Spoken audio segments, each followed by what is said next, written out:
working on a book on the evolution of Islamist parties before and after the Arab Spring, primarily with a focus on Egypt and Jordan. But Tunisia is obviously a very important part of that story, so I'm here to kind of strengthen my understanding of certain trends in the country and to get a better sense of where Al Nahda is right now in terms of their position in government and their future development as a party and a movement. So I'm trying to maybe take a more comparative approach to looking at the Brotherhood in Egypt and Al Nahda in Tunisia and see to what extent, what are the differences, what are the similarities. And I think there's also something to be said for, let's call it Tunisian exceptionalism. And many have pointed to Al Nahda as one of the most moderate Islamist parties and a party that was able to make its peace with democracy and pluralism before most of their counterparts in the region. So I think it's very important now to try to see what we can learn from Al Nahda's experience in government. And I mean, that's what's so interesting to me, is that here you have a party that had no presence, that had no organizational structure in Tunisia before the revolution. So they literally had to start from scratch in terms of building their organization, building their support on the ground. And they were able to do that in a very short span of time, to the point that they were able to go from literally from prison, and many Al Nahda leaders were either in prison or in exile in Europe. And then they came back after the revolution succeeded and Ben Ali fell. And they came back to societies in many cases that they hadn't been in for many years. So I think that kind of transition is very fascinating to me and also very unique in the region, because if you look at, say, the Muslim Brotherhood in Egypt, they've always been part of the society. And after they were released from prison, after Gamal Abdel Nasser's rule in the early 70s, really for the last 40 years, they were able to be a part of the society, to build their support on the ground, and really to Islamize Egypt to a large degree. So it wasn't so surprising then that when there was the democratic opening in Egypt, that the Brotherhood there was able to rise to power. That wasn't so surprising. But to look at the shift in Tunisia, I think it's a very different context. Egypt is very much Islamized already, and in some ways Islamists can already claim victory. They've been able to reshape society to some extent.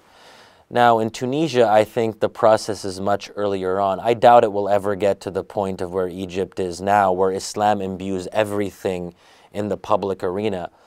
But that said, for the first time, you have people expressing their religious preferences in a public way, and some would say even in an aggressive way. I mean, before you see Salafis now everywhere when you're walking. Yes, there might not be a lot of them, at least not yet, but they're visible. They're a visible part of society.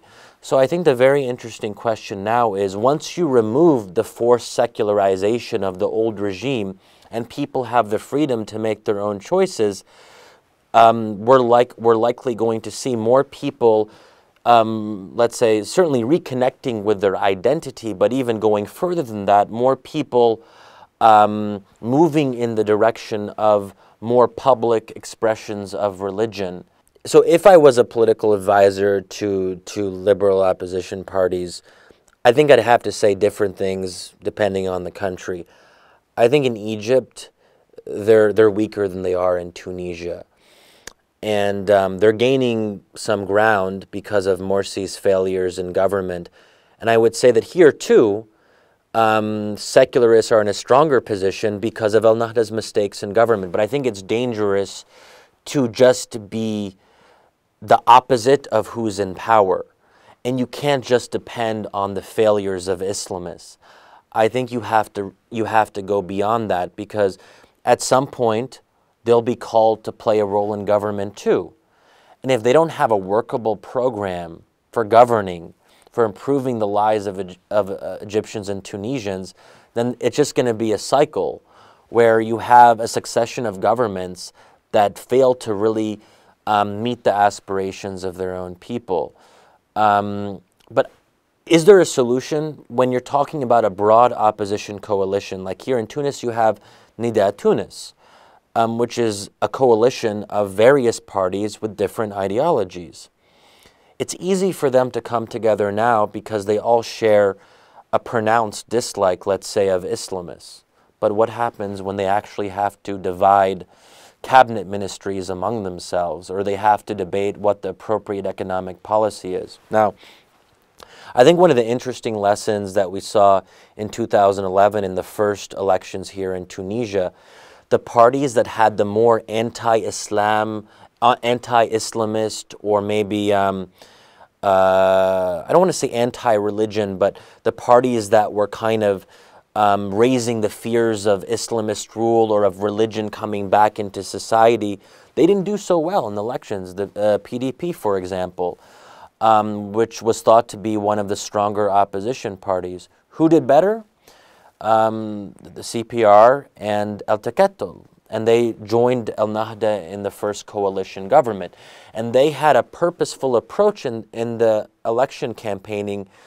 Yes, you can criticize El Nahda, but don't make it so much about Islamist secular. They were careful about avoiding that kind of ideological divide. And I think it actually served them well. Now, I think Tunisia is different now because it has become more divided along Islamist secular lines. So it actually could be effective to kind of emphasize those divisions now in Tunisia. I think the other important thing is to be among the people. Stop being perceived as a minority of elites who are French influenced and French speaking and based in Tunis and all of that. I think it's important to just spread your message in the rural areas. What does it mean to be a liberal in Tunisia if you don't really know what liberalism means? And are they going out among the people and explaining those ideas? I don't know. And I think so. They're certainly not doing it in Egypt. So I think that's the challenge going forward, is going beyond their natural constituencies that are based in the urban areas, that are based among a secular educated elite, and to talk to poor people. Is your message going to be appealing to poor people who struggle to feed their families every day? And that also requires a real economic message, a clear economic message. But again, that gets us to the divide between liberals and leftists, and they will inevitably have a different economic program. So I think oftentimes when we talk about Islamist parties, we talk about Islamists being more in tune with the lower classes or the poor, and then the liberals or the secularists are the ones who are upper class. And that may be true to some extent, but in other ways I think it's not the right way to look at it, because especially, let's say, if we look outside of Tunisia, you have very rich businessmen in Egypt who are part of the Muslim Brotherhood, including the movement's most powerful figure, Khairat al-Shatir, who is one of the richest men in Egypt. And if you look at the core leadership, we're talking about doctors, engineers, lawyers, people who are well educated. And even if you look at President Mohamed Morsi, he has a PhD in engineering. Wait, was it engineering? Yeah, UCLA. Yes, it was engineering. So I think the better way to look. That's not the case in Tunisia. Yeah, well, it's perhaps not the case in Tunisia because instead of spending time in higher education, they were spending time in prison. But we can speak of a new Islamic elite, and I think what you saw in Egypt after Islamists were released from prison in the 70s and 80s, you saw the rise of a new Islamic bourgeoisie. And I think it'll be very interesting to see whether that trend follows in Tunisia, that now that Islamists are back in society and they're now in the positions of power, whether or not they'll be able to use that to also extend their influence in the economic realm as well. And we're starting to see the growth of the Islamic banking sector, which is gaining an increasing part of the market share in Tunisia. And that's going to be attractive to a lot of people who are looking for ways to reflect their identity in their everyday life, whether it's in their businesses and their banking and so on. So I think we're going to see the rise of, let's call it, a counter-elite that challenges the old secular elite. And I think that's probably the best way to look at it going forward. But I think we also have to introduce the element of the Salafis into this as well. And I think what the Salafis really pride themselves on is really being among the poor, the people who are forgotten, the disenfranchised. And when you meet with Salafis, that's what they'll always say, that yes, people, if they look at us from afar, they're scared of us because of what they hear in the media. But when they spend time with us, because we're among them in the society, we're helping them, we're supporting them, and also I think what the Salafis have been able to do is to gain influence through the mosques.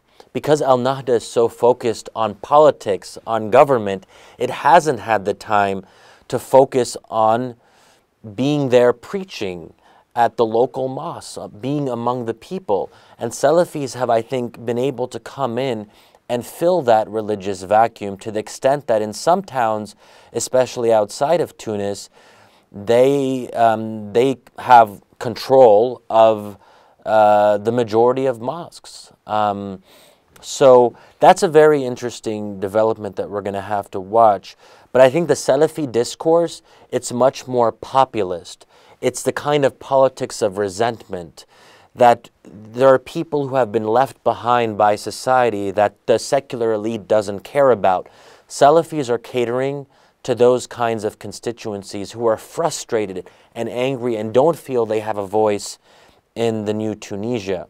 On the other hand, if you look at Al-Nahda's economic policies, we can't really call them explicitly pro-poor or leftist or socialist. No, in fact, you know, Islamist parties generally are comfortable with the free market. They're comfortable with capitalism. Yes, they have a strong social justice message as well, but they don't really have a developed economic program. They haven't thought very clearly about what that social justice component really means in practice.